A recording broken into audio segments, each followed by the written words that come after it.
It's now time for The Sit Down with Don Tony. The Sit Down, where Don Tony talks one-on-one with his followers. What are you looking at? About the world of pro wrestling, pop culture, and so much more. The Sit Down with Don Tony.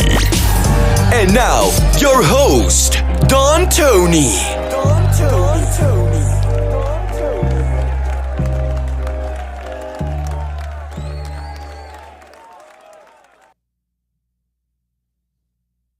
Hey, by the way, did you ever see my mom's painting? She does a pretty good job at it. I know somebody told me we should hang this up for Sunday nights when we do the sit-down episodes. You know, I was talking to somebody today. We were kind of reminiscing a little bit about Goodfellas. And, you know, I did not realize that when Goodfellas came out in 1990, that was the same year that Home Alone came out as well. So let that sink in a little bit. Joe Pesci, you know, doing Goodfellas, you know, monumental role, and the same year Home Alone comes out. I don't remember us reacting to Joe Pesci doing comedy in Home Alone the same year as Goodfellas. Pretty wild when you really go back and look at it. Such a diverse, you know, character display on those two movies. But hey, how's everybody doing? Yes, I know. You know, Joey sent this as a gift, so I told him I would wear it from time to time. I think Sunday nights is most appropriate. It is the sit down with yours truly, Gifa, everybody, Gifa. And thank you very much. I see a flurry of super chats coming in early. Two things. One has to do with tonight and one has to do with from now on going forward. Going forward, as any super chats come in, I will answer them right away. Unless it's something that is really off topic as far as a current conversation. Like if we're talking about Bray Wyatt and then somebody super chats about Kenny Omega, now, maybe we'll wait a few minutes and then we answer that. But if it's pertinent to the discussion at hand, no need for you to wait for me to acknowledge you. And by the way, you know, I want to thank everybody for the last 2 days. As most of you know by now, Tough Enough winner 2015, Sara Lee, the wife of Wesley Blake, died at the age of 30. Just an absolute tragedy. You know, if you follow her story the last week, you know, to go from a sinus infection, go back to the gym, and then 2 days later, you're gone. I mean, that really does put life in perspective. And let's be honest, everyone. I don't have the Instagram photos posted of her, you know, at the gym. But I think one thing is safe to say, that Sara Lee was probably in 1,000 times better shape than yours truly and a lot of you out there. And if you could go at 30 years old, out of nowhere, and I know what some people are speculating, and believe me, you know, don't even go there because that's not even remotely even been considered by those in the know. If the family ever decides to reveal what happened, then we'll talk about it. The bottom line is she passed, you know, left a very young family, a couple of kids, and from Friday's show, last night's Extreme Rules recap, and this episode of The Sit Down, any super chats that come in, I will not only match it, but I will then match it and donate everything on Monday. And you could go to her GoFundMe, go to tinyurl.com/RIP Sara Lee, and you'll see the post there. I am not going to repost a screenshot of it because, you know, it could be interpreted two different ways. That's why I didn't even put, you know, when I plugged these shows over the weekend that, you know, we were going to do this. I didn't put that on Twitter or Facebook because some people interpret it that are you using a charitable cause to get more views on your shit? And I think that is so awful. for people to even accuse. But there are a lot of naive, ignorant people out there. I have been doing donation drives for 25 years, and most of the times they're not advertised in advance. Just a little gesture. But I want to thank each and every one of you for tuning in. And remember always, whether it's for a cause like that or if it's simply to buy me a cappuccino, you're not required to financially contribute to the shows. You spread the word, you let a friend know, let an enemy know, let other people know, hey, this channel's pretty good. Maybe you check it out from time to time. He kind of like hits it on the nose every single time. I want to thank Mikey for such an awesome email, because I didn't even think about it. But apparently Brian Alvarez and TMZ, apparently there's not an argument because it's a one-sided argument, but apparently Dave Meltzer might have been. And look, I'm a huge supporter of Dave Meltzer. I subscribe to his newsletter. We're not throwing shade at Dave Meltzer, but apparently because TMZ put out certain aspects of the Andrade Sammy Guevara situation, that apparently Dave Meltzer kind of contradicted. And instead of just having two versions of the story, it seemed like they were going out of their way to shoot down the TMZ report, a little bit inaccurate. And Mikey, reminded me that what I was told from two people that actually worked there and gave me a very vague overview, that apparently what we explained Wednesday night was the most accurate. That Tony Khan told Sammy Guevara and Andrade, please do not, get involved with each other. Just let it cool off. You had agents there that told both sides before Andrade even showed up at the building, please. What they did now, and listen, I'm not throwing any shade towards AEW, but what they did now was what they should have done with CM Punk. Right after CM Punk made his comments on the scrum. Tony Khan, he's going to learn if he really wants to grow. Some people that feel that they don't need to change anything, you won't get through to them. But I think Tony Khan is really learning from that experience. And as we said Wednesday, both sides were told, please let it cool down. Do not confront each other. And Andrade went straight to him and kind of provoked the whole situation. Now, Andrade, I take his side more than anything, because of this culture clash that we've talked about. But, I appreciate the email. That was very, very thoughtful. Honestly, I could give a shit if mine was more accurate than one report or another report. I ask, for information to relate to all of you. I don't post it on my website, breaking exclusive news. I don't, put it on social media. But hey, apparently we have some more cooked sausage to talk about tomorrow. Remember the sausage we brought up about 4 or 5 weeks ago? That Bray Wyatt, the only reason why he may return early as Extreme Rules, is because Saudi Arabia wants a little bit of Bray Wyatt. And, it appears that Bray Wyatt may in fact be performing at Crown Jewel. Who he faces, your guess is as good as mine. Because on Raw tomorrow, Seth Rollins takes on Bobby Lashley for the United States Championship. I got this weird vibe that Seth Rollins may actually win. Unless, if maybe Seth Rollins is the first target in Bray Wyatt's eyes. Maybe Bray Wyatt fucks with Seth Rollins tomorrow. To be continued, everybody. To be continued. All right. So, for those that might be new to the sit down, on Sundays, I show up with a blank piece of paper. Believe it or not, I have no paper. So I'm going to have to replay this episode later on 5 times as fast speed and re-listen to all of your questions and comments. You create the content for tonight's show. You are the content creator tonight. And I obviously will answer your questions in the live chat. If you have a question that you want to ask, write in capital letters the word question beforehand so I could spot it quicker. If you have a comment that you want me to relay to everyone, if you have a thought, write comment, capital letters.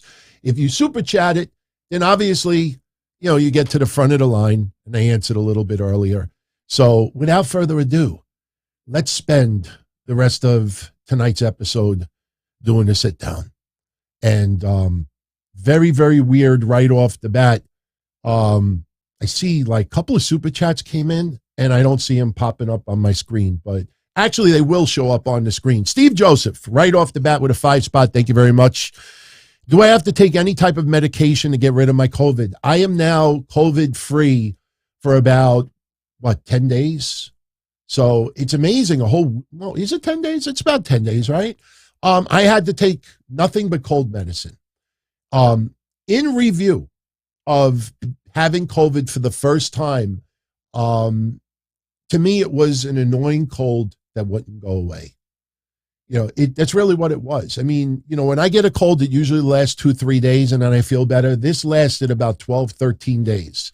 I never really got a fever, maybe just a drop for a few moments. But no, it was just Theraflu. I drank more Theraflu in a week than I have done in my entire lifetime. But I'm telling you, Theraflu, Zicam, which is zinc, like gummies or chewables, zinc, vitamin D, Theraflu, and Mucinex. That's my 4 horsemen as far as getting rid of COVID. And it worked. Did not have to take any antiviral drugs. It doesn't mean that you won't have to. Everybody is different. Everybody's body acts different. I think my 4 vaccinations prepared my body a little bit on how to react. Also, Steve, with another 5-spot, if the New York Mets make the World Series, how will that affect my shows? Will I be watching instead of doing the shows? It's not going to affect me at all. I'm a Mets fan. I'm a baseball fan. I'm not one of those, unless I get tickets for a game and they're great seats and, I have to pass up. Look, I was going to go to Raw tomorrow in Brooklyn, but a couple of my friends are not going to be able to go. And to be honest with you, unless I'm going with a bunch of friends, my wife can't go. She's got to work early the next day. But no, I could watch the games afterwards. Getting some updates in real time is cool and everything, but I do not, I don't need to not do a show because of the Mets. I hope they win. So Martin Hajduk, thank you for the 10-spot, my friend. He's enjoying his Sunday. I hope all of you are enjoying it as well. Maybe in a few minutes, we'll put the regular hat on. I kind of like it, So Joey asked me the other day, and I didn't see his question. Did I ever wear these hats when I was younger? And yes, for a very short period of time in the early 90s, me and my friends, we went through this Godfather Goodfellas age. And I've talked about it before, that whenever we had a drink, whether it's, a little shot of Remy Martin, everybody drank cognac. I can't stand cognac, but that was the drink to have in the early 90s, a Remy Martin. And every time you took the drink, you had to have the pinky. You pick up the drink. See, I have Amazon seltzer, so it's a bad example. You always, this is too heavy. You always got to pick up the pinky like this. Whenever you take a shot, you always got to pick up the pinky. And we wore the pancake hats. We call it a pancake hat. But my father wore these up until the 70s, maybe even early 80s. Once Miami Vice came around, you've seen pictures of my dad. That was it. All the old school Italian Godfather one look that a lot of deep Italians had around here, that was out the window and everybody was dressing like Miami Vice. So, all right. Guardian of Chaos, thank you very much, my friend. Very, very generous of you with a 10-spot. I will definitely match that and send it over to Sara Lee as well. Doria Mesa, happy anniversary. We'll definitely get into what you mentioned. That makes me look like the 4th member of the Brawling Brutes. Yes, where's my Butch picture? I tell you, honestly, it does look exactly like Butch's hat. It does look exactly like Butch's hat. But for me, this is more like early 1920s Italian. That was the look, but it was also the look of Irish as well. It's amazing. If you ever go on YouTube and you watch footage, like the restored footage from like the 1920s, 1930s, I don't know if you ever pick up on it, but if you watch like people walking around New York City, California, Detroit, especially in the United States, every single man or guy has a hat. Every single kid has a hat. It is almost, you rarely, for every 100 men or boys wearing a hat, you might have one that doesn't wear one. Every single, and probably that's why everybody's hair was receding back then. You didn't have, hair club for men back then. And it is true that if you wear a hat, I'm pretty certain it's true that apparently the oxygen in your pores get limited, and apparently hats do cause, baldness. I mean, I never really investigated it that deep, but I do know that wearing hats is not the greatest thing to do all the time. So I usually only wear hats when I'm on the show or when I'm too lazy to get a haircut. I mean, I got my haircut September 3rd. So obviously I'm a little overdue of a haircut right now, but not yet. Not yet. Yeah, the scalp needs oxygen. 3 diglets. You're right. Diglets. I thought that said digits. He's not Messiah. Anybody knows why I said that? Props to you. 3 digits. All right. This is a good one. Ronnie C. went and saw Back to the Future, the Back to the Future reunion at Comic-Con. It was really cool, but sad to see how frail Michael J. Fox and Christopher Lloyd looked and sounded. Was I a fan of the movie when it came out? Honestly, this is my fault. This is my fault. I should be bringing up Back to the Future more often when I talk about my favorite movies of all time. Obviously, my number 1 is Goodfellas. My number 2 is Godfather 2. But in my top 10, it's like Spaceballs, Adventures of Ford Fairlane, but Back to the Future. Back to the Future, if I really took a deep thought into my lifetime watching movies, I think Back to the Future would be in my top 5. I remember when the movie came out in 1985. The weirdest thing about it is, I'm sure all of you in your lifetime, you have those moments. You remember where you were, what you were doing, what you were wearing, what the weather was. You remember when things happen, whether it's, a major tragedy or somebody dies or, the one that's most vivid for me is Chris Candido. I've told that story before, getting the phone call from the Masked Maniac, and he's just, frantic, crying and sobbing, like nothing I had ever heard before. But believe it or not, going to see Back to the Future when it came out is something I still remember vividly. I went to the Walt Whitman Mall in Long Island, and I took the train. I took the Long Island Railroad with my friend Rob. I used to hang out in Woodhaven, Queens. I'm sure a lot of you remember this story with me, 15-year-old Don Tony, hey, Vito, give me here. 5-year-old, I gave him X-Lax. A lot of you, do you know that story? Oh, some people like, oh, God, no. All right, growing up Don Tony, quick story. 1984 to 1986, maybe a little bit of 87. Once I got my driver's license, that was it. My days of hanging out in Woodhaven were pretty much over, but my aunt lives in Woodhaven, Queens. And, back at that time, I used to hang out on their block. And I became really good friends with this guy, Rob. And we would hang out on the block in the summertime. We would go to Met games. I can't tell you how many Met games we started going to in 1985. Once they brought in Gary Carter, once they brought in Keith Hernandez, Darryl Strawberry was already there for 2 years, and Doc Gooden came in a year before. And, you started feeling the excitement of being a Met fan in 85. Then Back to the Future came out, and we took the Long Island Railroad to the Walt Whitman Mall, which is not close, from Woodhaven, Queens. And we spent the day at the mall, going to the movie, coming back.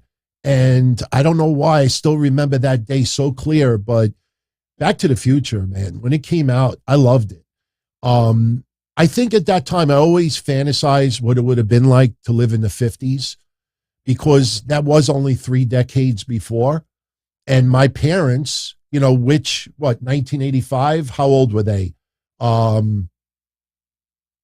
Maybe in the mid 40s. So they would have grown up as a teenager in the 50s. You know, my dad was born in 49 and my mom was born in 48. So they would have been a preteen in the 50s, you know, maybe a little bit older towards the latter part. So I think we all envision it. And Back to the Future did such a great, you know, rendition of what the 50s, you felt like you were in the 50s, everything about it. And plus, Michael J. Fox was very popular at that time. Family Ties is one of my favorite shows back then. He was in a couple of other movies. I think Class of '84 might have been a movie also. But, you know, I do know that they had the reunion at Comic-Con. You know, Parkinson's has really, really attacked Michael J. Fox really, really bad. I mean, look, 15 years ago, you know, a lot of people very comical, lighthearted about it. I joked about it as well. We saw Family Guy, you know, joke about it. But as you learn over the years, Parkinson's, man, is no joke. And it is sad to see him in that condition. But you know what? I love the fact that he still goes out. Yes, his body can't handle the overload, but he's not embarrassed by it. And, you know, it's amazing to think. Just think about that. In 3 years, that movie is out 40 fucking years. That just blows me away. 40 years ago, that movie would have come out. That's kind of mind-boggling when you think about it. So, Chaos's first memories of Shea Stadium are from 72 and 73. That's pretty cool, man. That's pretty cool. My earliest memory of Shea Stadium is when the Jets were playing football there. I mean, I heard it on the news and everything, but when Yankee Stadium was being renovated in the 70s, they had to play some games at Shea Stadium. And that's when I first really started, you know, taking notice of Shea Stadium. You got to understand something. You know, I was a Yankee fan up until 1982. When Reggie did not re-sign with the Yankees and went to the California Angels, that's when I really, you know, I was pissed off at George Steinbrenner and the Yankees. And when Reggie came back for that first game and hit the home run off of Ron Guidry in the pouring rain, and, you know, the fans were chanting that Steinbrenner sucks, that was pretty wild. I mean, I have all the footage. I have the original game. I have all the news reports from that night. I mean, New Yorkers were irate. Reggie Jackson is obviously my favorite player of all time. But I started becoming a Met fan in 1982. Pretty much never looked back. I'm also a Yankee fan, you know, especially if the Mets are not in it. I will root for the Yankees. So, but I'm a New Yorker through and through. So, all right, let's spend some time in the chat. The villain with a 5 spot. Thank you very much, brother. He thinks Bray would feud with Matt Riddle because he is connected to Randy Orton. He feels like he did the most damage in Bray Wyatt's backstory. That is not bad. That is not bad. The only issue that I have with it is that Triple H has made a concerted effort to have Matt Riddle lighten up with the Randy Orton obsessions. Remember when he was wearing the Randy shirts and I'm doing this for Randy and I'm doing this for Randy? It got to the point where we wanted to see Randy Orton beat the fuck out of Riddle.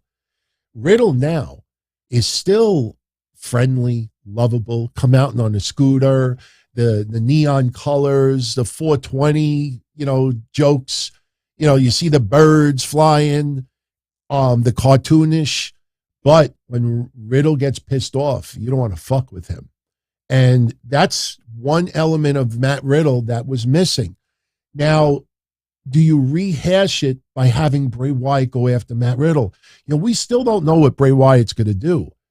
But, you know, so many people want Bray Wyatt to be back that you feel like he's got to be a representation of the people.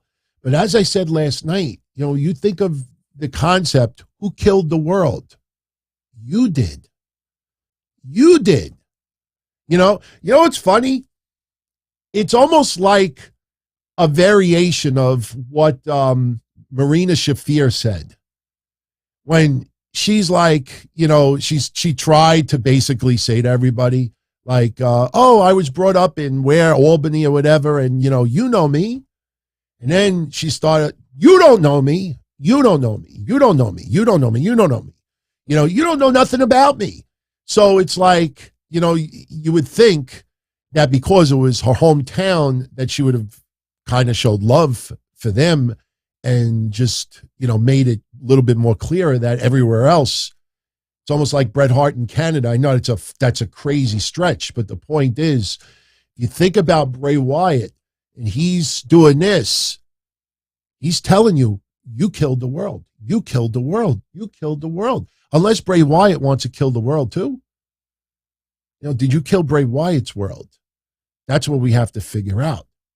So, it's really up in the air what they're going to do. I personally think, and I hope this doesn't happen, but I got this gut feeling that how they may determine Bray Wyatt's first feud is not that Bray Wyatt goes after someone. And yes, look, on Raw, Brooklyn, big show planned. Maybe he shows up and interferes in someone's match, but they may do the opposite. Bray Wyatt may return, and then someone else confronts Bray Wyatt. Maybe that leads to a feud.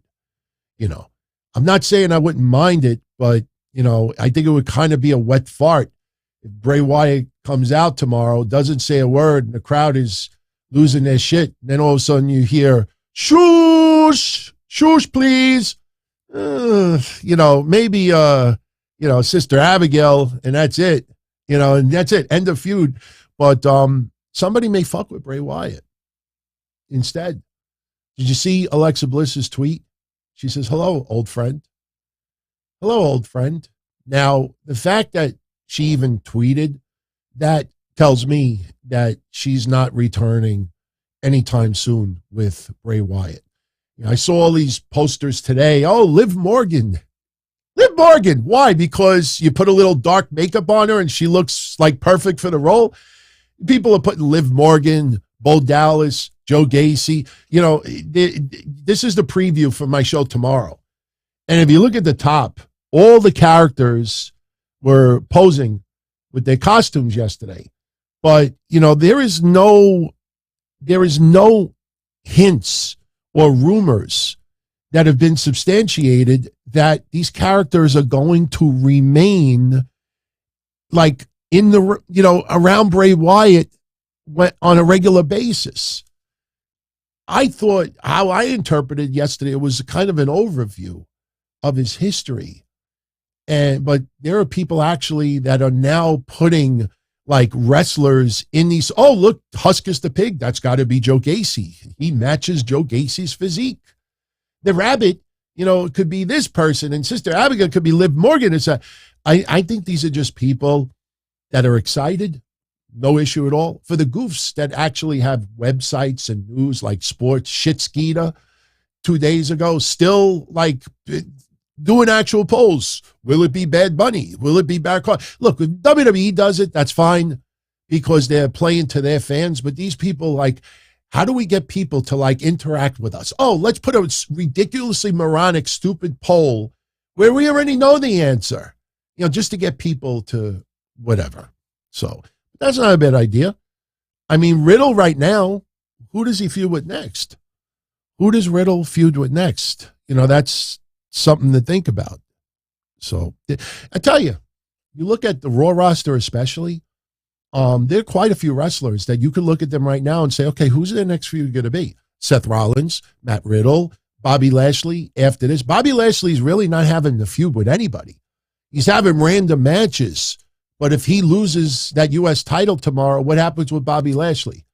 Does someone randomly bump into him in the back in a future episode and they laugh? Johnny Gargano has Austin Theory. That match is going down tomorrow. But then what? The Kevin Owens storyline has to be done very, very slow because of Sami Zayn's momentum in the bloodline, like right now. So there are quite a few people, that really, you almost could randomly pick an opponent for. So, Chaos is saying the Mets are down 4-0 in the fifth. You know, bad vibes, man. Bad vibes. Cora Jade will debut as Lily. Yeah, no. One fall. Top 5 wrestling impressions for me. I never really think about it, to be honest with you. I've had people say, oh, I remember when you did this impression, and I'm like, I don't remember it at all. You know, the Vince McMahon one is good. I mean, I tell you what's even better. I mean, what impressions do you all like over the years?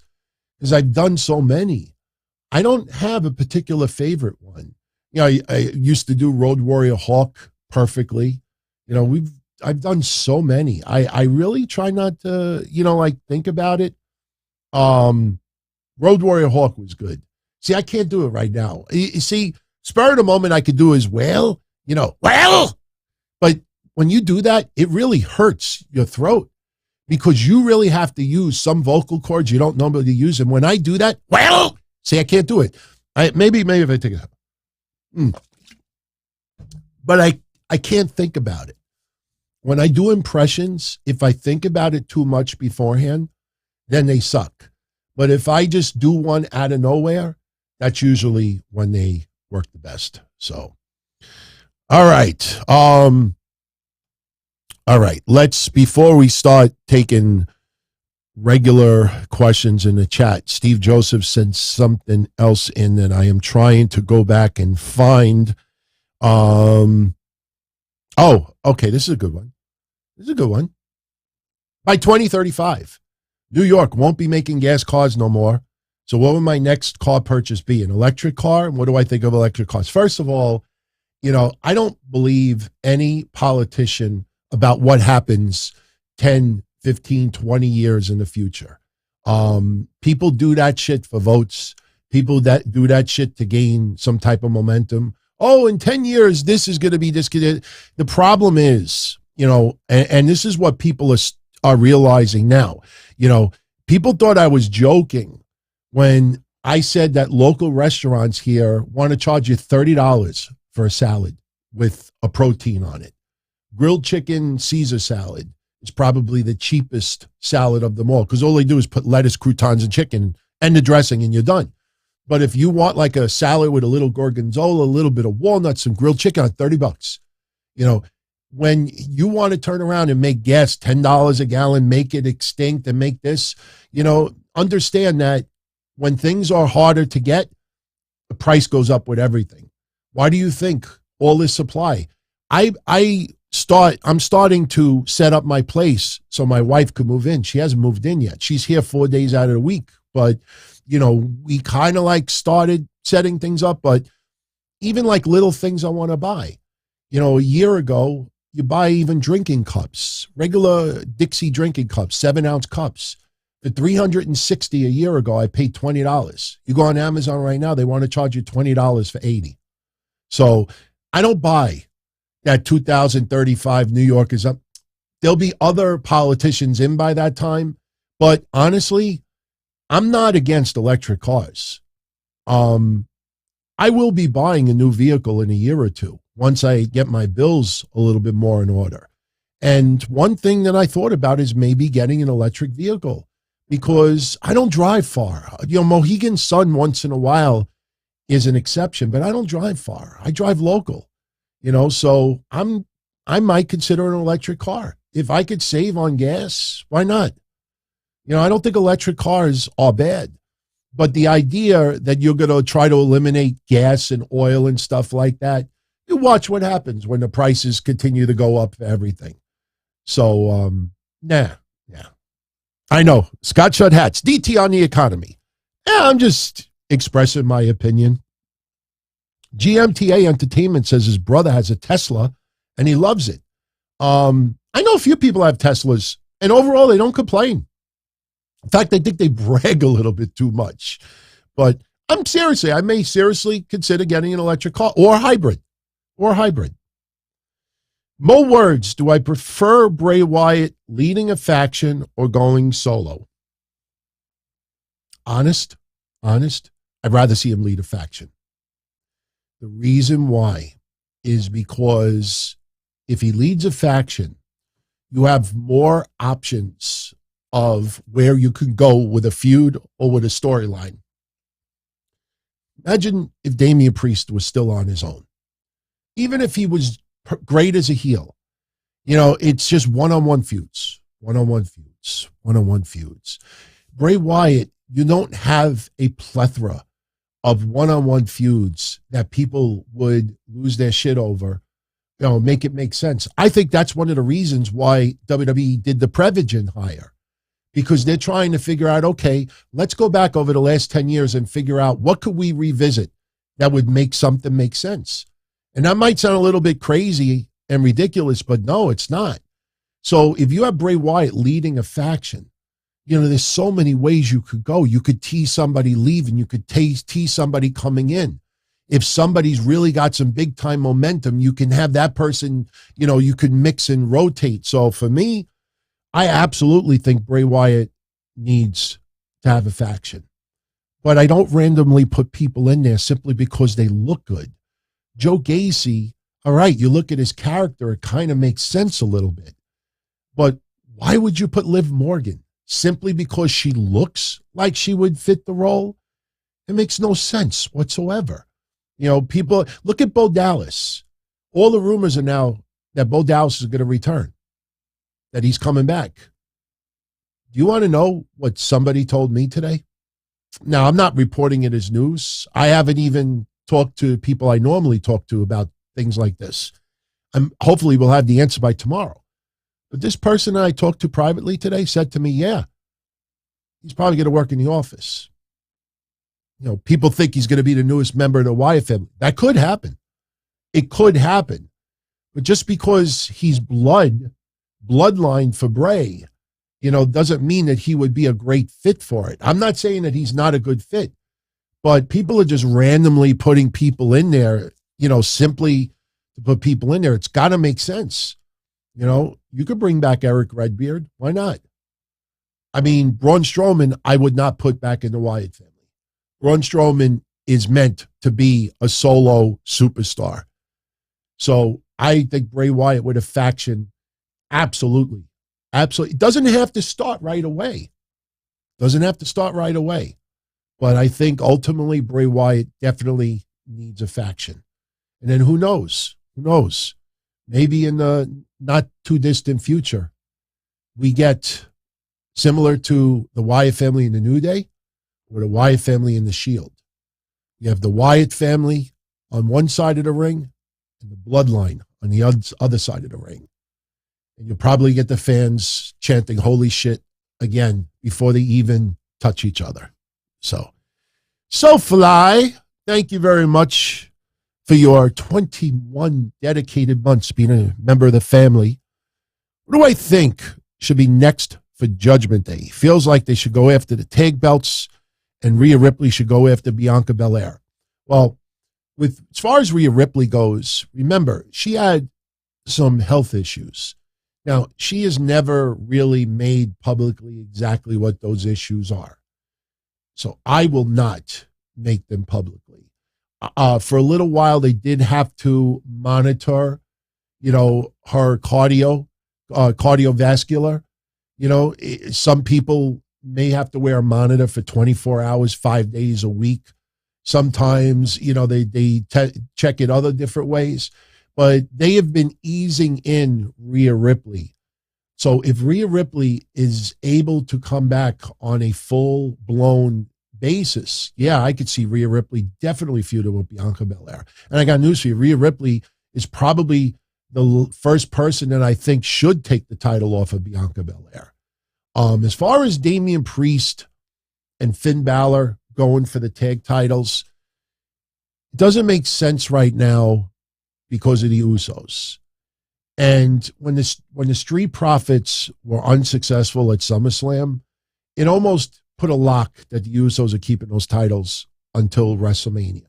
I'm not sold yet that it's WrestleMania, but as of right now, I think, as long as the Usos have those titles, I don't see Finn and Damian Priest going for those tag titles. But once Roman loses his, And once the Usos lose theirs, quickly after their losses, you will see those titles split into separate brands again. Don't expect whoever dethrones the Usos, don't expect a singular team to hold both sets of titles for an extended run. And same thing for Roman Reigns. Even if somebody defeats Roman for both championships, do not expect that victor to keep both titles for an extended period of time. Once the titles go back to their respective brands, then I could see Finn and Damian Priest going for those tag titles. So, yeah, I agree, Austin. Braun he's got to be a solo star.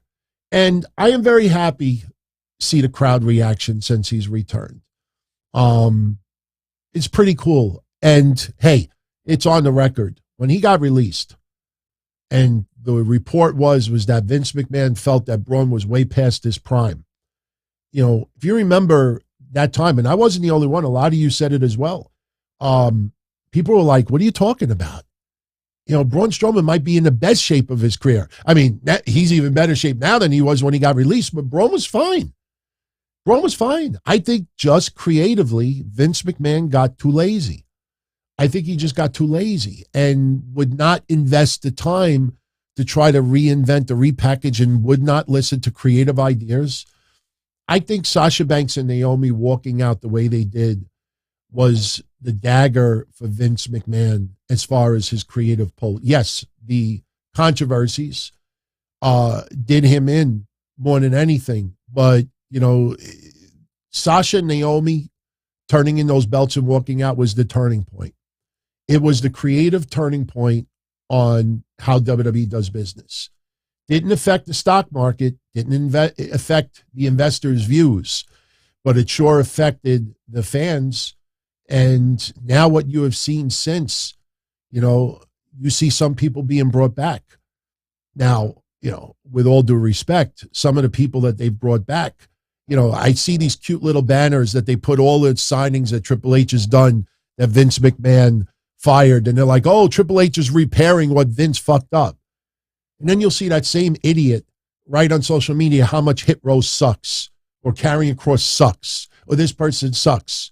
But Triple H is repairing it, you know, but it makes no sense.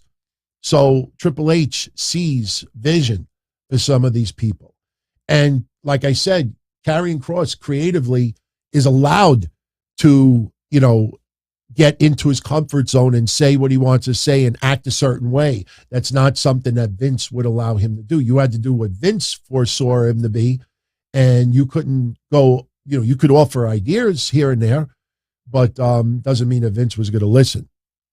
So, all right, Steve Joseph, thank you very much for another 5 spot. Which crowd reaction was louder?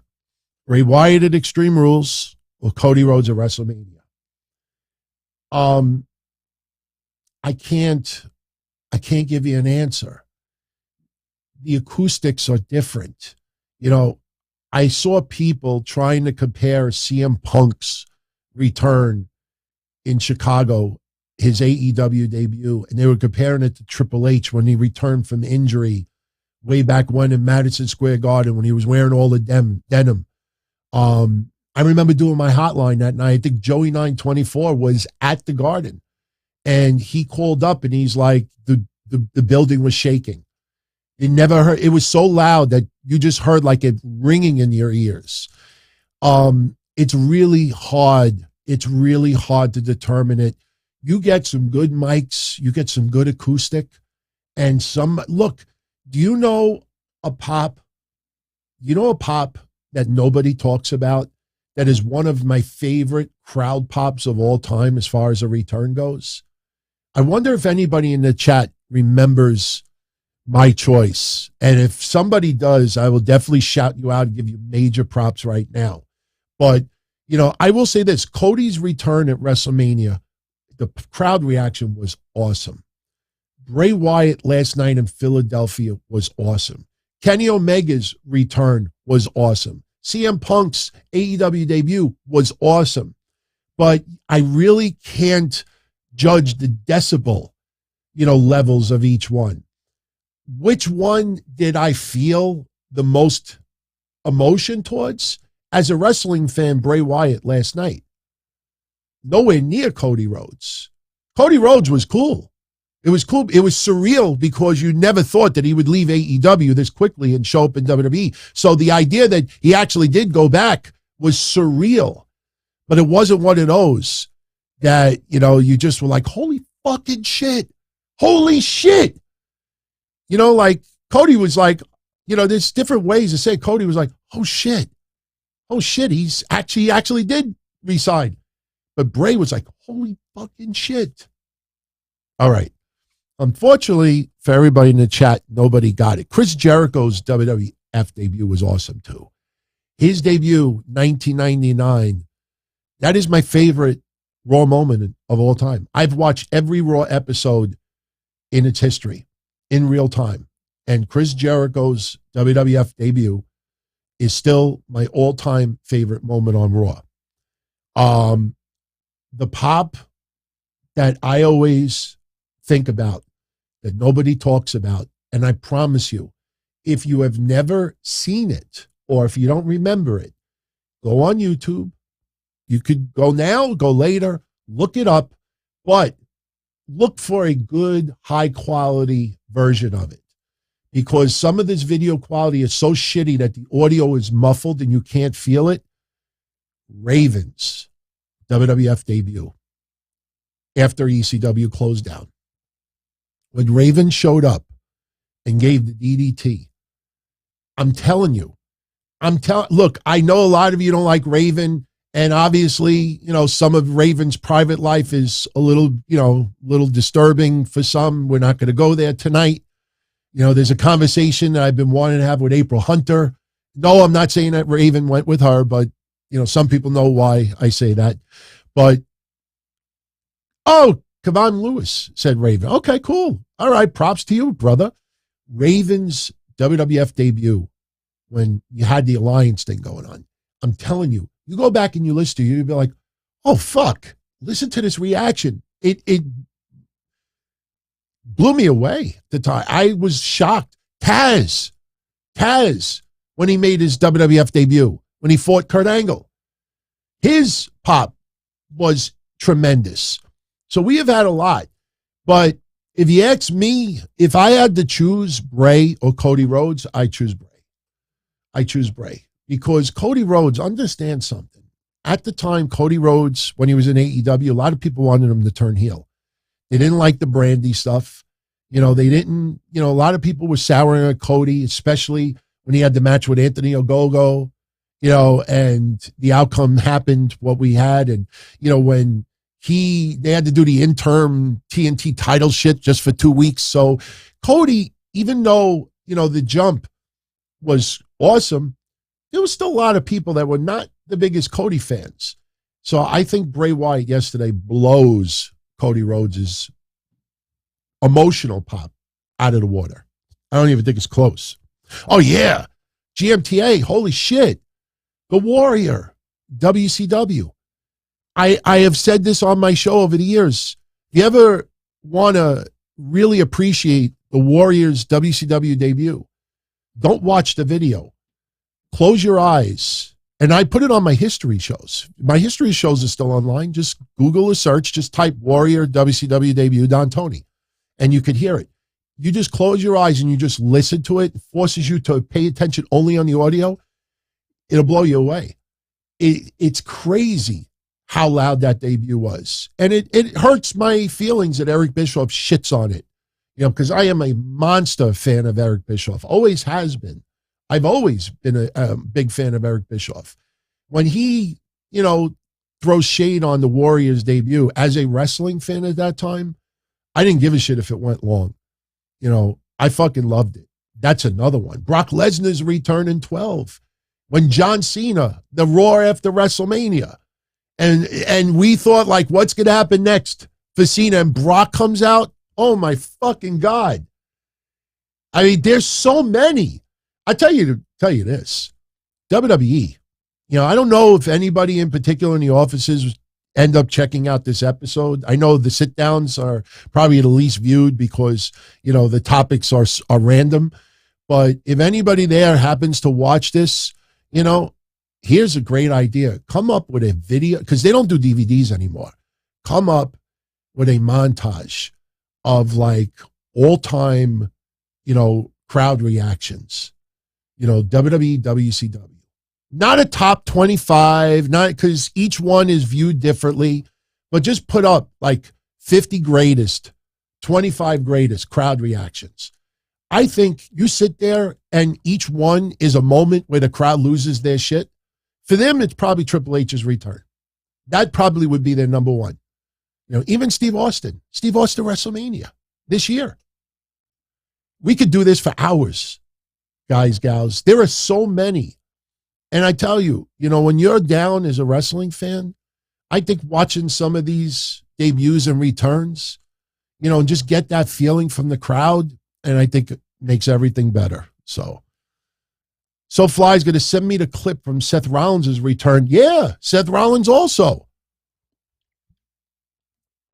There are so many. And that's what makes it so much fun to be a wrestling fan. I hope when Malachi Black returns to AEW, I hope he gets one of them. Seriously. Not because of the mental health and not because of the shit that's gone on and not because of the problems in his personal life, the issues he's had, but just because, he deserves better. And I think he's gotten a bad shake overall. So when he returns, I hope the crowd really gives him one. So Joseph, shout out to you. He is tuning in Australia. What time is it in Australia right now, Joseph? Shout out to you, my friend. Shout out to everybody. Live, replay, wherever you live. For those live, if you want, post in the chat where you are tuning in from. And don't say my house. Don't say my computer or my phone. I mean, like Bronx, New York, Australia, Israel, Pakistan. Our family goes across the entire globe. Charlie's in Canada. Josh is in Chicago. Rob is in Chicago. Oh, okay. So Australia, 13 hours different. So it is 10 a.m. So it's 10 a.m. where you are. Okay. All right. Baltimore for Devin. GMTA is in Wisconsin. Go Hogs is in Arkansas. Rams fan is from his mother's uterus. Geesh. Red Eye from Indiana, Kavan from Missouri, Bash from the good old USA, Austin's from Alabama, Charlie, he's so nice he had to say it twice. Joseph is in Lindenhurst. Okay, not too far from me. Shout out to Michael Hinningardner, excuse me. Scott Chudhats is in Pennsylvania, Benjamin's in Texas, One Falls in Monterrey, Mexico. The legend Jim Bob is in Tennessee. Matthew's in Toronto. John Vickers in Arizona. King is from the Bronx. King from the Bronx. That motherfucker's been tuning into my shit since the 90s. I remember King from the Bronx when we were doing the Minority Report. That is cool. Bash 8, Parts Unknown. Josh. Indigo from Brooklyn. Rams fan. Yes. Well, I said his mother's uterus is a joke, but he is from California. Rams fan, LA Rams, get it? Kevin Milwaukee, shout out to you. Glad everybody's having a good time. Official Thump is from Rhode Island. All right, let's answer some more questions. Believe it or not, we've gone 55 minutes already. So we want to get a couple of more good topics so we can get out of here. If you have not yet checked out last night's post-show review, please do so. I think you'll enjoy it. I did a lot of screenshots and we had a couple little clips. No copyright issues. When I go like this, for those on YouTube, you'll get a magic link that'll pop up. And I had a good time yesterday. It's a shame some people didn't check out the whole show because I got a few people that were criticizing me like, oh, you really didn't even get into Bianca Belair and Bayley. You didn't even, one person even said, you didn't even say who won. And I was like, wait a minute. And I went back and I tuned in. The first half of the show when we did the overview, we talked about Bianca Bayley quite a bit. and even showed the video with the KOD that gave it a victory. So I understand some people did not tune into the whole show, which is fine. I don't expect everybody to listen or view every minute of every hour that I do, but don't accuse me of something that I didn't do if you don't tune into the whole show. So, Rob asks, what's next for Liv Morgan? I think she's got to get a rematch with Ronda Rousey. If Charlotte Flair returns to SmackDown, I think Liv Morgan's shot, her rematch, will end up being a 3-way, unless they do Saudi Arabia. Liv Morgan versus Ronda Rousey could very well happen in Saudi Arabia. But it's either going to happen there or it's going to be a 3-way. Personally, I don't see it because I don't expect Ronda Rousey to be a transitional champion. And Charlotte Flair, when she returns, it's going to be, bigger than how it's perceived right now. I personally would rather see Charlotte Flair on Raw. With Becky Lynch still out injured, Becky Lynch not returning anytime soon, I would put Charlotte Flair on Raw. The question is, is she a babyface or a heel? She's got to be a heel, obviously. But, no one has really filled that void for Becky Lynch. They've tried with Asuka and with Alexa Bliss, and it hasn't really worked. So, Charlotte Flair, what do you do? Ronda's no selling's got to go. It's Ronda Rousey. I loved it. After Extreme Rules was over, they interviewed her in the back, and she's trolling the haters. That's what she needed. She needed that cocky, attitude. Even if she's a baby face, shit on the haters. Oh, boo-hoo, go home and cry to mommy. Good. That's the edge of Ronda Rousey we needed. Liv Morgan tries to do a little bit now. Problem is fans immediately think she's turning heel. She's turning heel. They really don't know. I think SoFly thinks Ronda Rousey is amazing. Ronda Rousey is excellent. But Ronda Rousey, it's not like riding a bike. It's not like because you didn't ride a bike for many years and you just get onto the bike and there you're riding again. Ronda Rousey, it's taking quite some time for her to find her groove. Problem is, she's Ronda Rousey. She's not Raquel Rodriguez. She's not Shotzi Blackheart. She's not a female wrestler who still has time to grow and is on the back burner and not a lot of eyes on the person and slowly, just putting it all together. That's what happened with Raquel Rodriguez when she was in NXT. Slowly she started putting it together. People started taking notice. With Ronda Rousey, the name is such a big name. You don't get that opportunity to start on the ground level and work your way up slowly because everybody has her under a microscope. That's what makes it a little difficult. But so far, so good. Mark Hicks, the second, thank you very much, my friend. He sent a 5-spot in. Rest in peace, Sara Lee. I will absolutely match that, and we will send everything over to her memorial fund tomorrow. Still horrible, absolutely horrible. I saw the generosity of a lot of people in wrestling.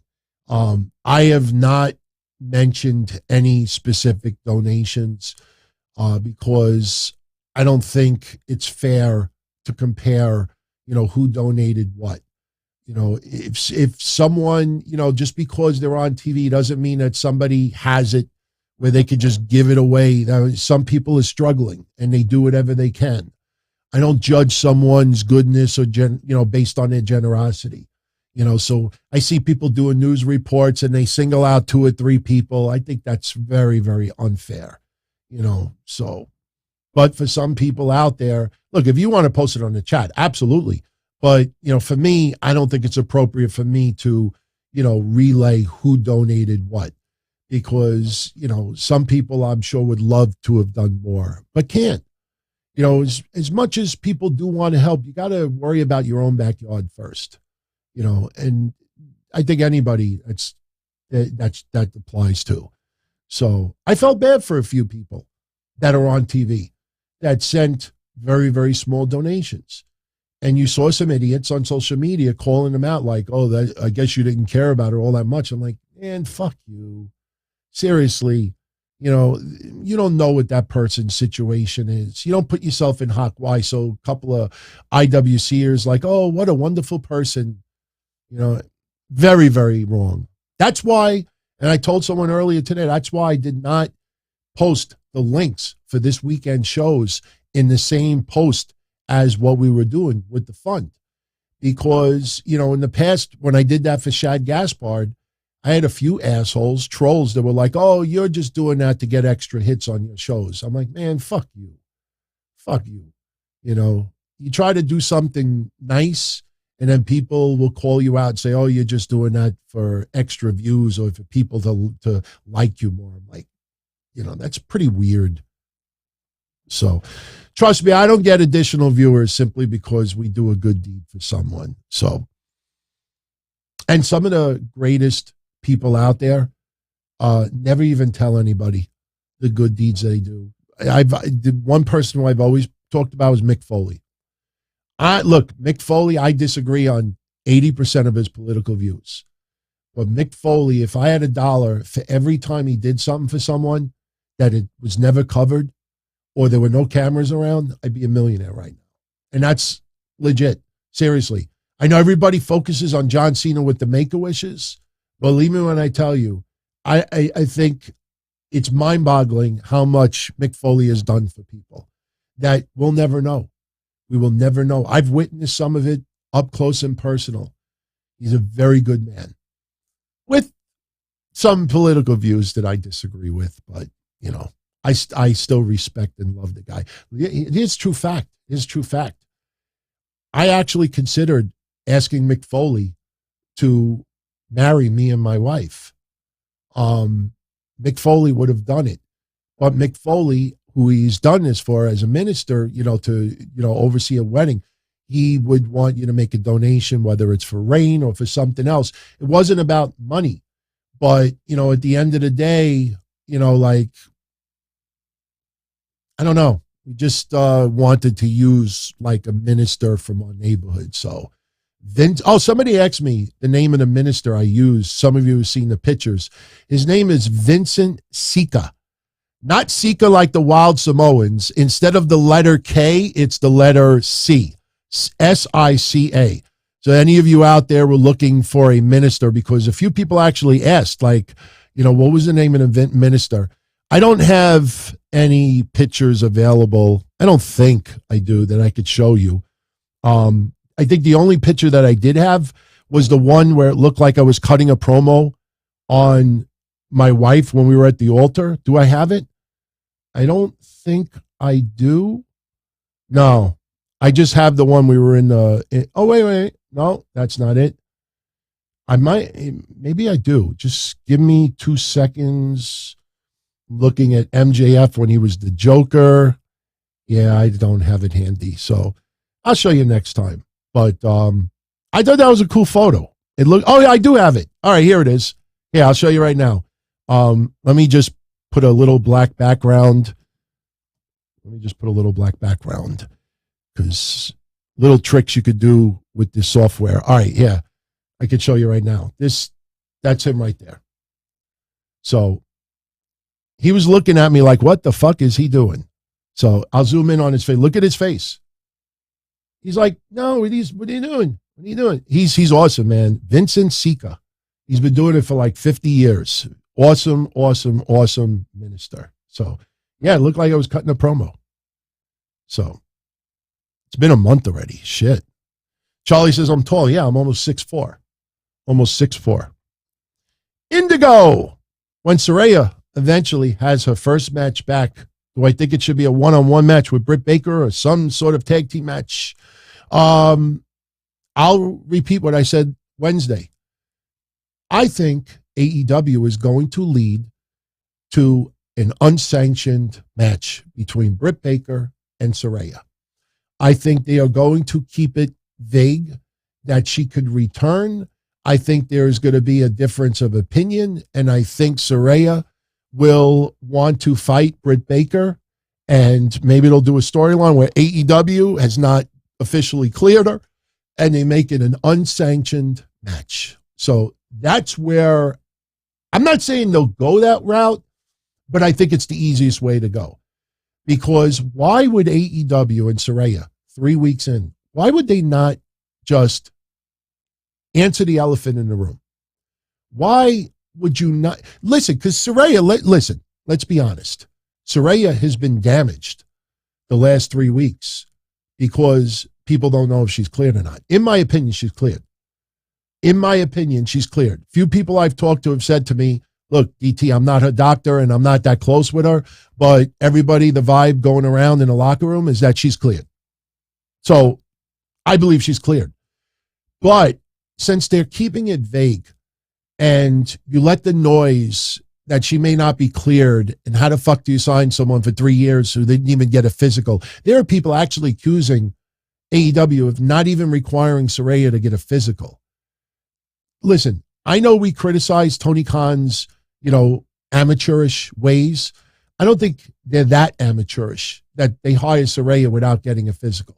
I believe she did all the protocol. So why do you still keep it vague? Why do you still let the noise creep in? People accusing her of not being cleared. Why not just clear it up, dispel it, and then everybody realizes everybody's on the same page. She's cleared. She can wrestle. The fact that they're not doing that tells me it's going to lead to an unsanctioned match. I think Britt Baker versus Saraya will be an unsanctioned match. I don't think, no, Sam, if she was going to come in just as a manager, they would clear it up immediately. She would clear it up immediately. I know, look, this is my house, women's revolution. I get it. But, they would have made that clearer. If she can't return to the ring, you throw it out there immediately. Because when she does get a little physical or somebody threatens a little violence, that could actually add to the suspension of disbelief. The fact that they have kept this vague tells me she's returning and it may be an unsanctioned match. I don't think we need to overthink this, guys, gals. Just like the Bray and the Edge stuff and everything else, no reason to overthink it. Why would AEW allow the negative, talk to creep in this much in 3 weeks and not do anything about it to stop it? Because they know what's going to be next. I think the unsanctioned is the way to go. Rams fan is saying, do they wait to have our first match on AEW pay-per-view? I would. I mean, when is AEW's next pay-per-view? Could someone pull that up for me? If I'm assuming it's November. So yeah, I would, if they have a pay-per-view in November, absolutely wait for pay-per-view. I know it would be a nice little ratings bump, but to do it on TV, but I do it on pay-per-view. Absolutely.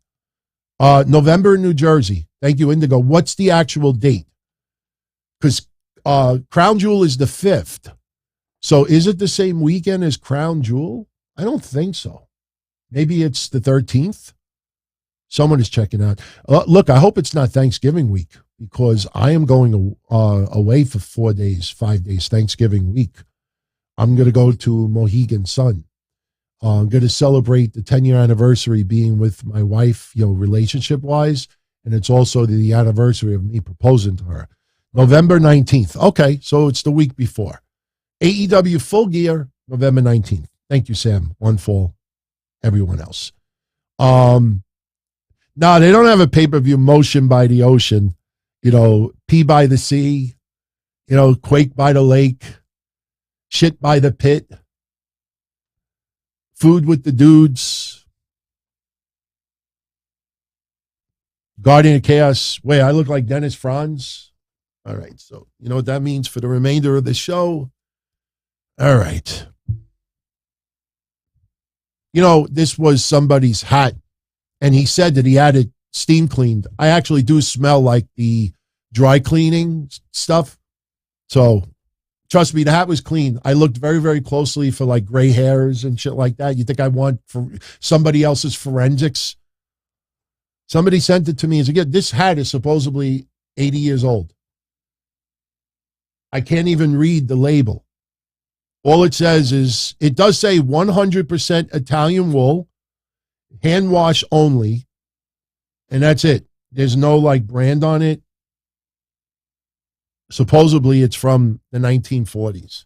So it's nice. It actually, you know what I love about it? You really can't see it, but there's like little shades of like gray and blue and brown in it. It actually looks nice. I'm actually thinking about wearing it to work one day. Oh man, shit. I can't remember what his handle is, but there's a guy that does a podcast that I'm friends with. And forgive me, I'm drawing a blank right now. And he works for my dad's store. And there's a guy that works in the store that wears one of these every single day. Wears every single day. So, all right.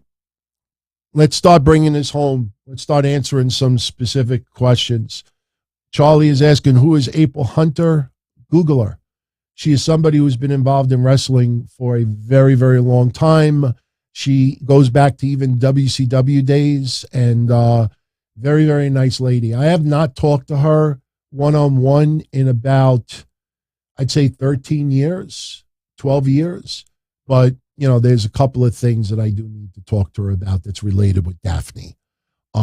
Plus, as I've said before, I don't like name dropping people, especially like we just talked about with the GoFundMe for Sara Lee. But since it's so many years past, you know, when I did the drive for Conan for the kidney stuff, and look, I don't bring it up.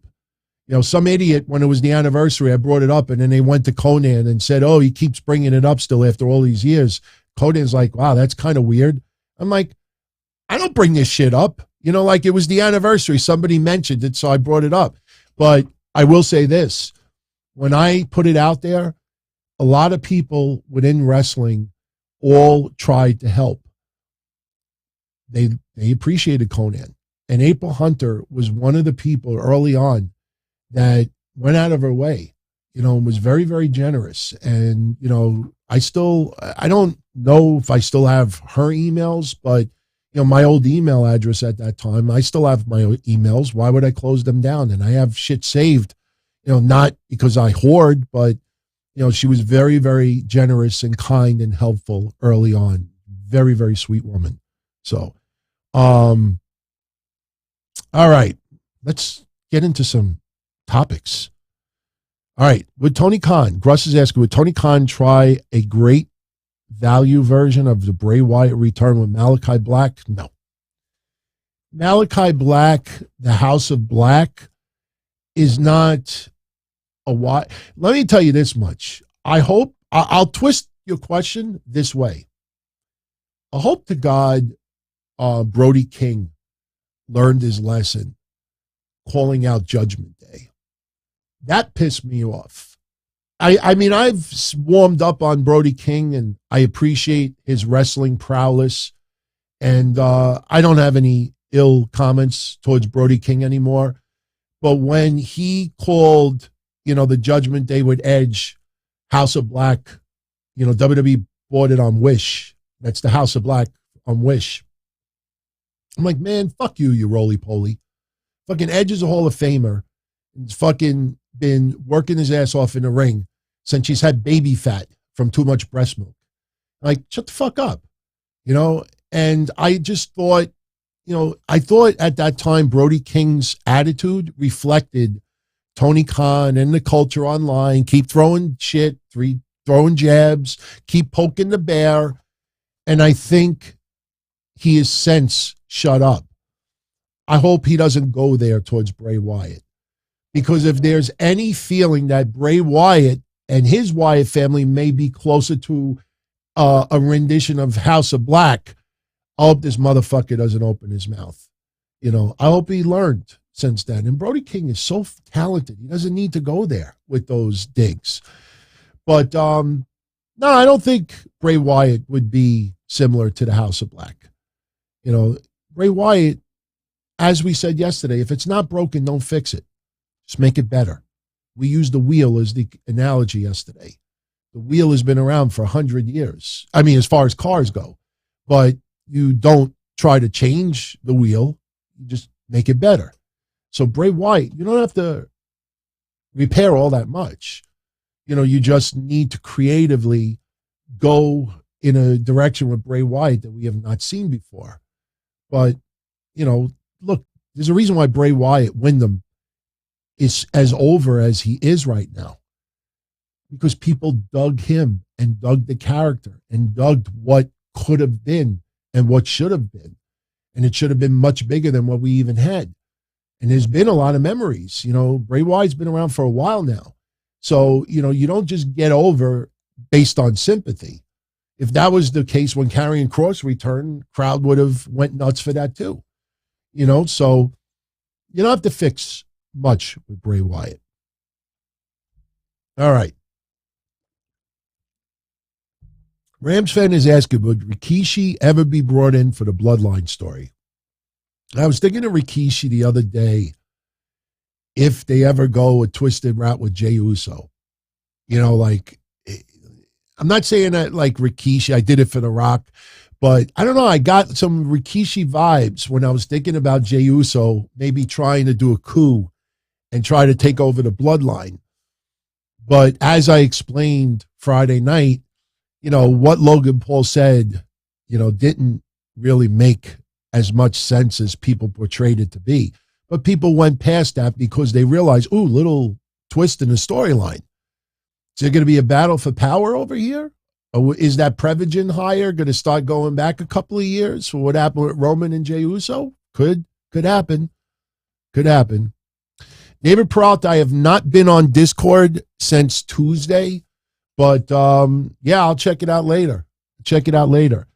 I don't really go on Discord other than doing the Patreon shows, but I'll check it out later. So, let's see. Like I said, everyone in the chat room, put the word question before your question. If you have a comment, put the word comment. Anybody at Super Chats, like I said, jump to the front of the line. Charlie Conway, why don't I bother on hockey? Because 95% of everybody tuning in is not interested in hockey here. I always say, even on the sit down, we could talk about anything. But for the most part, everybody's here mostly for the wrestling. So that's why we don't talk about it much. That's why, we don't talk about politics much anymore. Look, if it's a topic of conversation, we have a tragedy or there's something coming up with politics, sure, we'll touch on it. But, that was one of the complaints a couple of years ago. He talks too much about politics. And I agree. Looking back on it, I'm kind of embarrassed how much politics I talked about. Because it was on my mind, but it wasn't on your minds. So these shows now are based on your feedback, your comments, your questions. And that's not pandering. That is the truth. I try to talk about, if you even look at the titles on the audio side of things, I now have a little title next to every episode that we do. It's usually 4 or 5 words. And if you look at it for the last 6 weeks, the titles have involved primarily CM Punk, EVPs, Andrade, Sammy Guevara, Bray Wyatt. That's pretty much it. Little thing here and there, war game stuff like that, but that's because that is the direction majority of you have wanted the conversations to go. So I'm just trying to reflect what everybody, the majority of you out there want. Indigo is asking, what are my thoughts on FTR not having a standard 2-on-2 tag match against an AEW team since April? Indigo, brother, who's the one that brought that to the surface? Who's the one? Seriously, are you're really making me pull this up? I mean, I'm the only person online for the last, month, 2 months that have brought this to surface. The only reason why people are talking about it now is because people are now realizing, holy shit, are you kidding me with FTR? I'm trying to find it. Where's my banner? Shit. I have to pull this up because let me make this clear. Not everybody checks out Wednesday Night Dynamite, and that's why not all of you out there have even seen this. But let me see. Let me just pull this up. It's got to be here. Because most of the time when I'm about to give up, say, oh, I can't find it, then it pops up. But no, I made a custom banner about FTR, which is extremely revealing. Where the hell is it? This is like pissing me off. Hold on. Now I have to pull it up. It's a big deal. Shit. I can't believe this is, it's got to pull up. I mean, all right, let me check one more area over here. I got to title these better. I got to stop being lazy and yeah, I got it. I got to title these better so I could just type FTR. I made this banner. Look at it. Look at the bottom. FTR tag team record in 2022, 3-3. 0 AEW tag matches since April 1st, 2022. And that's excluding ROH, IWGP, AAA, and Trios matches. Straight up, 2-on-2, FTR. They have not had an AEW match since March 30th. It's awful. It's ridiculous. It's ridiculous. There's no excuse for it. And that's why I say, honestly, if I was IWGP or AAA right now, I would turn around and say, all right, FTR, we want you to drop the titles to someone else. Honestly, I know that sounds like a dick move, but people are clamoring for FTR to have 4 tag team titles at the same time, because right now they have 3. And the ROH, that promotion is still dead, everyone. Just because they defend the titles on TV and they try to do the little storyline doesn't mean the promotion is back. They're not doing house shows. They're just, they've had one event, and even that event, some people, there's been controversy with prior ownership. So if I was AAA right now, FTR, we need you to drop the titles. No, but we're gonna win the AEW titles, and we're gonna walk around with 4 sets of titles. Dax, you do realize this is entertainment, it's not real life. You're going to drop the titles. And if you don't, shut your mouth. You two are going to lose to the midgets. We're going to have the midgets. Seriously, I don't want FTR to get screwed, but I would love to hear that they lost the IWGP or AAA tag titles right now, because then I would turn around and say, see, Tony Khan, you fucking waited too long, and now they had to drop other titles, and now they're only going to have 2 sets of titles or 3 sets. So it's ridiculous.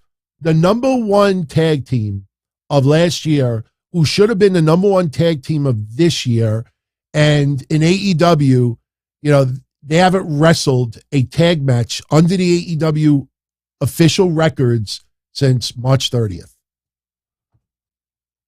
When we go back to the annals of wrestling history, if AEW, look, let me make this clear, and I shouldn't have to say this, but it's Captain Obvious. When we tune into AEW, we're watching AEW. We want to watch AEW. We don't give a fuck about AAA tag titles. We don't give a shit about IWGP titles. With all due respect, we don't care about an Owen Hart trophy all that much. We want to see AEW shit being defended on AEW TV. The Acclaimed on last week's Rampage opened up Rampage. They weren't even the main event.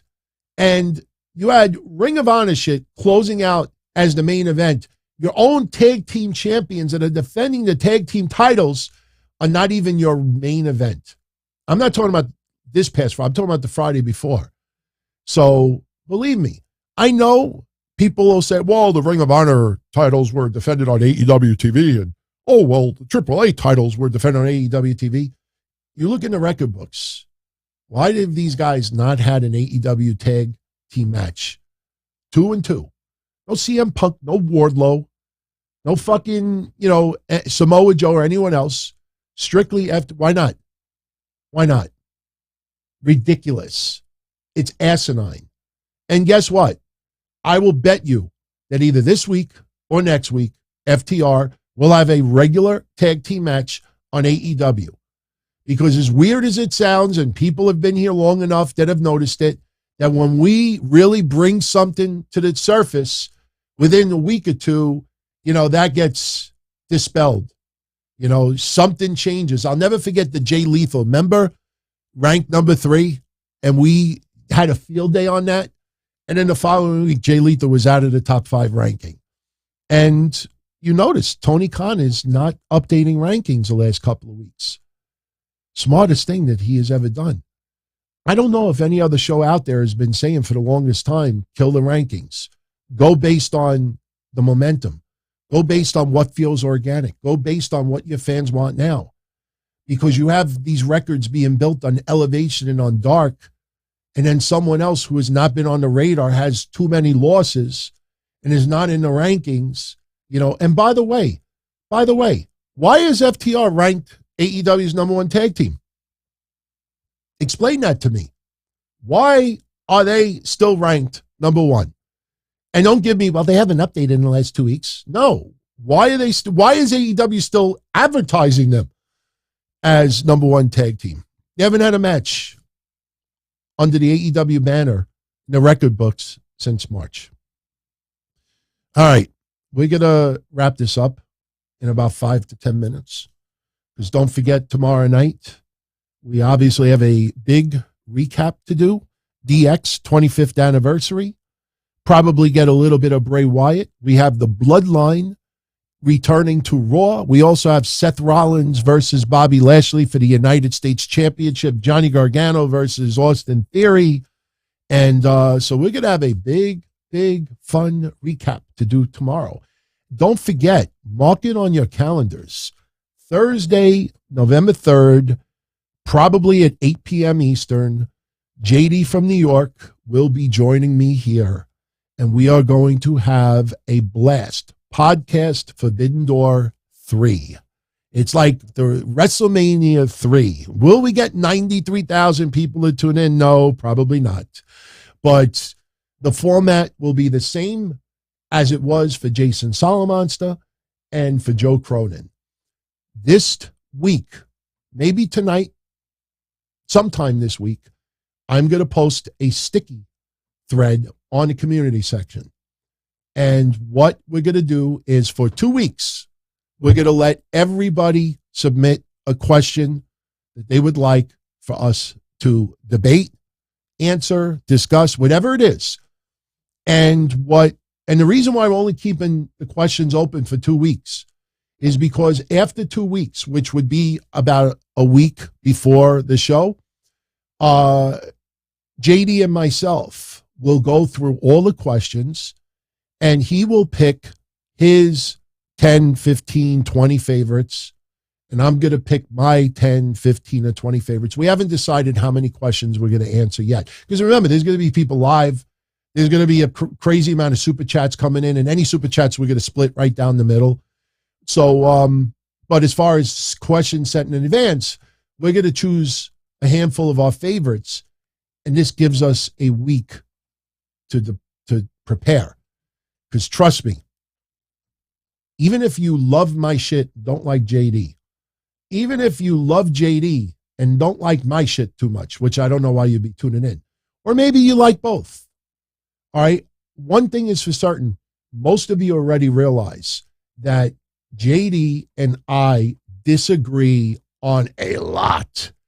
A lot. We probably disagree more than we agree. So trust me, I know some of these questions that will come in will involve some hardcore debates. See, the difference is, whether people think I won the debate or he won the debate, it's not about winning or losing. And at the end of the day, we respect each other. We're friends. We would still have a drink together. We don't take it personal. But I will tell you, that motherfucker is hardcore and is very dedicated, very, very hardworking for his viewers and listeners. And I am as well. I'm not as much as him because I'm too old and I'm tired. And I have obviously a lot of other things going on, which kind of restricts me here. But I will say that he and I, we are very passionate on what we believe in, and neither one of us wants to lose an argument. So we're going to pick our favorites. It's going to be fun, man. It's going to be fun. Kevin Milwaukee. He is like number 224. If you're enjoying tonight's show, take a moment, smash that like button. it helps. It helps. The more, you can only do it once, but the more YouTube sees that, the more they're inclined to tell someone else out there, hey, you might actually like this. Tune in, check it out. All right, so I've decided let's go another 15 minutes. Let's go another 15 minutes. I want to answer strictly your questions. Again, in the chat, write question in capital letters before you question or comment before it so I could spot it quicker. And if I do answer yours, spread out the love, give someone else a chance to ask something. GMTA is asking, do I think Bray Wyatt could interrupt the DX reunion and demolish them with his new faction? No, I don't believe that at all. Tomorrow is a feel-good moment. I believe The Miz and Dexter Lumis will probably get involved with this based on what we saw at Extreme Rules. Miz wanted to ask Triple H something, and he didn't get the opportunity to do so. And then obviously everything went down with Gritty and Dexter Lumis yesterday. So I am wondering if The Miz interrupts DX. If it's not him, it's probably going to be Chad Gable. I could picture Chad Gable with DX, shoosh, making fun, of their age now and suck it and this, that. So, no, I don't see Bray Wyatt getting involved with them. There's no reason to, in the Attitude Era, yeah, when the Dudleys took out Mae Young and Moolah, when Randy Orton spit in the face of some legends like Harley Race and others. But Bray Wyatt, they don't need to go in that direction. There's no need to. It's gonna be more of a happy moment, a little bit of comedy. Somebody obviously is gonna eat some finisher tomorrow. Does Triple H do a pedigree? Maybe. Will Shawn Michaels land a super kick? Maybe. X-Pac could do the Road Dogg with a couple of his punches. Somebody is gonna, and that's why I think Chad Gable, because I pictured Chad Gable getting some big time heat, shitting on Brooklyn a little bit. So I see that. I see that happening. So, all right. Bash 8 is asking, do I still play fantasy baseball? I have not played fantasy baseball in the last couple of years. I was so hardcore into it. When I play to win. And I don't like to play and, miss a week or get a little lazy with it. And I was in some hardcore leagues that went back 10, 15 years. It's just, there's only so many hours in a day. And it was just too much. Next year is always a possibility. But that's one thing I do miss playing. Those fantasy sports were pretty awesome. Very intense. I was in some leagues with the Mass Maniac and some wrestlers also. Don't want to mention any specific names. And trust me, those motherfuckers get very, very intense with this shit. But not in the last couple of years. I think Billy Gunn will appear, Matthew. I think it's going to be a pre-recorded segment. I think it's going to be done through a cell phone and then submit the footage earlier. Could have already done the footage right now. Be interesting if he wears a Scissor Me Daddy-ass shirt. I don't know if that. I would be surprised if Billy Gunn is not shown tomorrow. Do they make a moment of silence for China? Maybe. Possible. I don't think they'll do a moment of silence, but they will name drop her. I doubt they'll name drop Ravishing Rick Rude because he was such a short part of DX. So Ninja Tori will not be brought up either. So remember Kane? Suck it. Kevin Milwaukee, what do I think of his idea of having Jade Cargill go 50-0, then match 51 be Jamie Hayter, and she wins in an upset? It's not a bad idea. Jamie Hayter, oof. I hear the fans and how much they're getting behind Jamie Hayter. The problem is, will Tony Khan be that organic to see the writing on the wall that, Jamie Hayter's got this incredible momentum. Yeah, she should be the one to dethrone Jade Cargill. I don't see it. I almost feel like Britt Baker may be the first one to dethrone her. I know that sounds ridiculous right now, but it's got to be somebody that Tony Khan adores. And I don't see anybody on the roster right now remotely coming close to beating Jade Cargill. I could see Jamie Hayter becoming the AEW Women's Champion. But as far as her dethroning Jade, I really don't see it. I really don't see it. I think ultimately we may see not a unification match, but winner take all. And whoever the women's champion is at the time maybe takes on Jade. And even that, you can't even say right now who would win because we don't even know who she would face. Jamie Hayter, she's good. But I don't know if it's going to go through Tony Khan's head that, yeah, she should be the one in the record books. In the history of AEW, she was the first loss for Jade Cargill. If for some reason that just doesn't fly with me. Like if it was Sasha Banks, if she ever went to AEW, which I don't see happening, then I could see that as far as record books go. But no, the first person to dethrone Jade Cargill is Jamie Hayter. I don't see it. Don't see it. Yeah, Jade could pin herself. She could pin herself. Look, as long as we don't get like what happened with Goldberg with his first loss, as long as we don't get something like that, I'm fine with it. Just right now, I don't see Jade Cargill losing anytime soon. There's nobody on the roster, not Saraya, nobody that makes me think, at any particular given point, anytime soon, that she's going to lose. Don't see it. No, Shida, I don't see Hikaru Shida in the long-term plans with AEW. In fact, I'm a little surprised that she's not gone already. I don't see, listen, I don't know how long her deal is and everything like that, but in my opinion, I think Hikaru Shida, her future is not going to be AEW. I think, could happen in a month, 6 months, I don't know. But Shida, I think that ship has already sailed.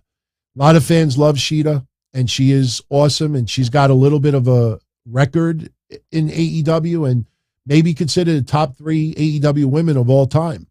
But I just don't see it. I don't see it. You get a little momentum, and then it's gone. Get a little momentum, and then it's gone. Get a little momentum. No. Dick Shida is gone. All right. We got 6 more minutes. 6 more minutes. No, when I said Sasha Banks was someone that Saudi Arabia really wanted this year, I wasn't kidding. And when I put sausage out there, the whole idea of putting those sausage posts is for them to come true. I mean, it's not sausage if it doesn't come true. Everything that we've written so far, the only 2 that have not happened yet is Bray Wyatt in Saudi Arabia and, actually 3. Bray Wyatt in Saudi Arabia, Vince McMahon in the Hall of Fame, even though people are now reporting what I posted, and Sasha Banks and Naomi return. Sasha Banks and Naomi will return either by day 1 or Royal Rumble around that time. They are returning. I've been saying this for 6 weeks. I'm not going to say to you, I was the first one to report it. No, they're coming back. That's already been answered. And their media appearances are still as a team. So when they return as a team. So I don't want to say it's like Scott Hall and Kevin Nash, but they are returning, and they will return as a team. Yes, Goldberg beat Bray in Saudi. It'd be great.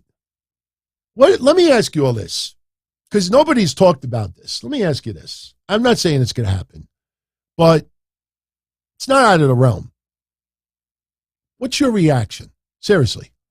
And, I always ask you, if you're watching this on a replay, type something right in the comment section afterwards.